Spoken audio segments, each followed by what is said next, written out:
தேவன் தன்னோட தூதர்கள் எல்லாரையும் கூப்பிட்டாரு. எல்லா தூதர்களும் வந்தாங்க.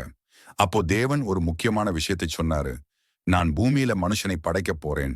நீங்க எல்லாரும் அவங்கள நேசிக்கணும், அவங்களுக்கு உதவணும்னு சொன்னாரு. எல்லா தூதர்களும் சந்தோஷப்பட்டாங்க. ஆனா லூசிபர்னு ஒரு பெரிய தூதன் இருந்தான். அவனுக்கு தேவன் மனுஷனை படைக்கிறது பிடிக்கல. ஏன் நீங்க மனுஷனை படைக்கணும்? நாங்க தானே உங்களை எப்பவும் சேவிக்கிறோம்னு கேட்டான். தேவனுக்கு இது பிடிக்கல. நீங்க எல்லாரும் என் கட்டளைக்கு கீழ்ப்படியணும். மனுஷனையும் நேசிக்கணும். இதுதான் என் விருப்பம்னு தேவன் கண்டிப்பா சொன்னாரு. ஆனா லூசிபர் கேட்கல. அவன் இன்னும் நிறைய தூதர்களை தன் பக்கம் இழுத்துக்கிட்டான். அவங்க எல்லாரும் சேர்ந்து தேவனுக்கு எதிரா கலகம் பண்ணாங்க. உடனே தேவன் ரொம்ப பலசாலியான இன்னொரு தூதரான மிக்கேலை அனுப்பினாரு.